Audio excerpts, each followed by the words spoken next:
नमस्कार मित्रांनो, मालिकेत आपल्याला जबरदस्त असा ट्विस्ट पाहायला मिळतो। तर मित्रांनो, राजकुमार आणि मोनिकाला असं वाटू लागतं की आपण तिलोत्तमाला मूर्ख बनवतोय आणि तिलोत्तमाला काहीच कळत नाहीये। पण मित्रांनो, या दोघांना माहिती नाही की तिलोत्तमाला अशी काही गोष्ट समजणार आहे। भूतकाळामध्ये झालेला प्रकार आणि भूतकाळामध्ये असलेली राजकुमारची कारस्थानं समजल्यानंतर तिलोत्तमाने मात्र कोणालाच न सांगता डायरेक्ट सावली हर्बल कंपनी लॉन्च करत, सगळ्यात महत्त्वाचं म्हणजे सावलीला तिने या कंपनीची मालकीण बनवत खूप मोठा धमाका केलेला आहे। मित्रांनो, तिलोत्तमाने हे सगळं काही केलेलं पाहून राजकुमार आणि मोनिकाला मात्र खूप मोठा धक्का बसलाय। तर मित्रांनो, नक्की काय घडलं, तिलोत्तमाला सत्य कसं समजलं, तिलोत्तमा सावलीपर्यंत कशी पोहोचली, हे सगळं काही आज आपण या व्हिडिओमध्ये जाणून घेणार आहोत। त्यामुळे व्हिडिओ अजिबात स्किप न करता शेवटपर्यंत नक्की पहा। चला तर मग व्हिडिओला सुरुवात करूया।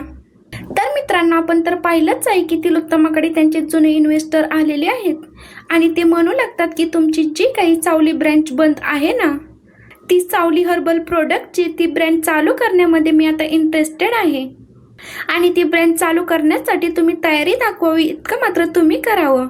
आता तिलोत्तमा मात्र खूपच चिडलेली असते। तर तो इन्व्हेस्टर म्हणू लागतो की मॅडम, खरं सांगू का, मला असं वाटतं की तुमच्यापर्यंत योग्य ती माहिती पोहोचत नाहीये।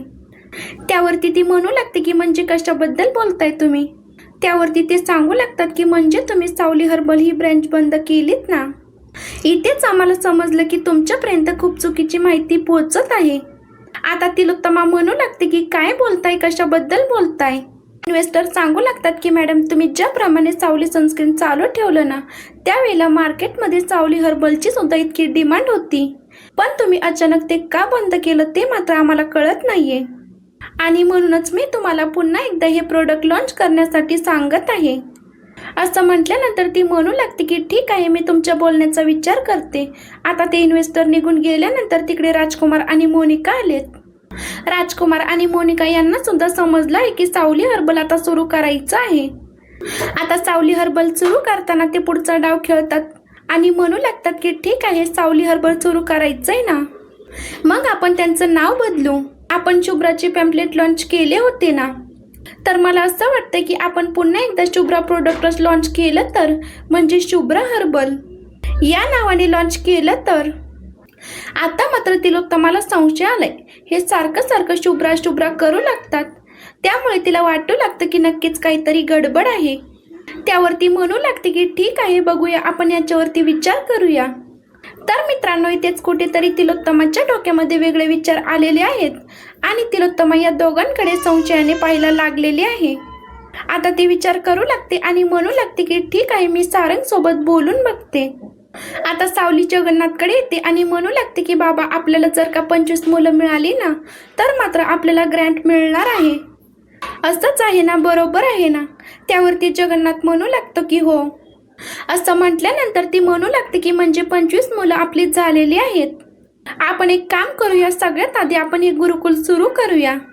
जगन्नाथ म्हणू लागतो की अगं सावली बाळा, 25 मुलं तू कुठून आणणार आहेस। तर सावली म्हणू लागते की बाबा, तुम्ही अजिबात काळजी करू नका, मी आहे ना, मी आपलं गुरुकुल सुरू करेन, मी आपलं गुरुकुल सुरू केल्याशिवाय काही गप्प बसणार नाही। असं म्हटल्यानंतर जगन्नाथ सांगू लागतो की ठीक आहे बाळा, तू जे काही करशील ना, ते सगळं काही मला मान्य असेल। आता मात्र सावलीने जवळपास 25 मुलं जमवली आहेत आणि मग त्यानंतर गुरुकुल दुसऱ्या दिवशी चालू होणार। त्याच वेळेला अबीर ओवीला फोन लावतो आणि ओवीला सांगायला लागतो, ओवी, माझ्या आईचं स्कूल आता सुरू होतंय, तू लवकरात लवकर ये आणि तिकडे ॲडमिशन घे। 25 मुलं झालेली आहेत आणि आता खूप कमी सीट बाकी आहेत। असं म्हटल्यानंतर ती म्हणू लागते की ठीक आहे, मी माझ्या बाबांना घेऊन येते। ओवी फोन ठेवून देते, त्यावेळी अमृता विचारू लागते की काय ग, काय झालं। त्यावरती ती सांगू लागते की काही नाही, मी तुला गुरुकुलचं म्हटलं होतं ना, तिकडे आता मला जायला हवं। आता अबीरच्या आईने मात्र स्कूल सुरू केलंय। आता अमृता विचार करू लागते आणि म्हणू लागते की मी सारंग सोबत बोलून घेते। आता काही झालं तरी ओवी या घरातून बाहेर पडायलाच हवी, कारण जोपर्यंत ती या घरामध्ये राहील ना, तोपर्यंत मोनिका काही तिला सुखाने जगू देणार नाही। आता सारंग घरी आलाय, अमृता त्याला वरती बोलवते। त्याच वेळेला तिलोत्तमा सारंगला थांबवते आणि म्हणू लागते की थांब सारंग, मला तुझ्याशी महत्त्वाचं बोलायचं आहे। असं म्हटल्यानंतर सारंग म्हणू लागतो की काय आई, काय झालं। त्यावरती ती म्हणू लागते की हे बघ, मला खरं तर सावली हर्बल ही ब्रँच लॉन्च करायची आहे, पण ही लॉन्च करत असताना मला मात्र तुला एकच सांगायचं आहे, याचं नाव मात्र आपण चेंज केलं तर.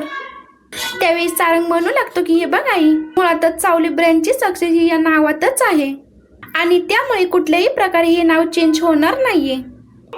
त्यावरती राजकुमार सांगू लागतो की हे बघ काय करायचं माहितीये का, तसंही आपण त्या दिवशी शुभ्रा नावाचे पॅम्पलेट वाटले होते, त्यामुळे मला असं वाटते की ठीक आहे ना, आपण सावली सनस्क्रीन तर बंद केलेलं नाहीये, सावली सनस्क्रीन तर चालूच राहणार आहे, पण आपण एक काम करूया, या हर्बलला शुभ्रा हर्बल नाव देऊया. सारंग मात्र अजिबात ऐकत नाहीये, तर तिलोत्तमा सांगू लागते की ठीक आहे, तुला शुभ्रा हर्बल नाव नकोय ना, मग ओवी नाव.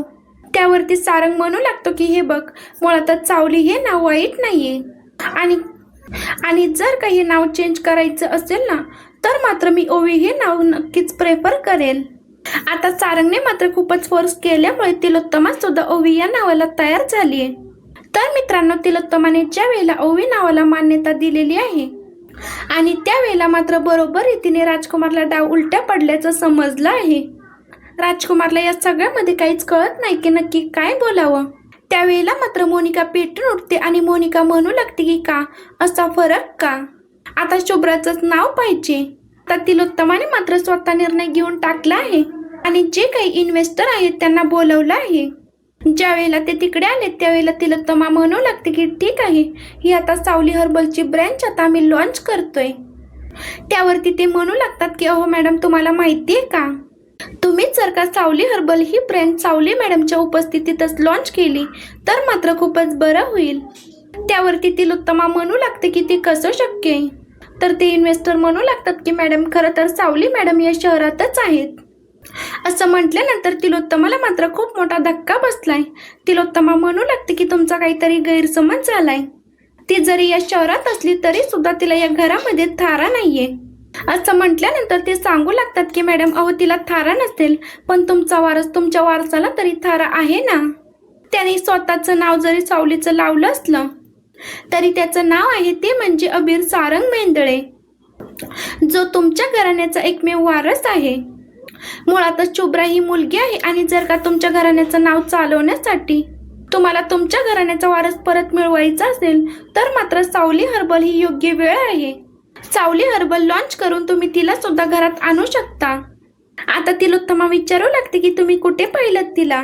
त्यावेळेला ते इन्व्हेस्टर सांगू लागतात की जगन्नाथ आणि सावली माझ्याकडे आली होती, म्हणजे ते एक नवीन गुरुकुल स्टार्ट करतायत, त्याच्या कामानिमित्त दोघे माझ्याकडे आले होते आणि त्याचमुळे मला आता सगळं काही सत्य माहिती आहे.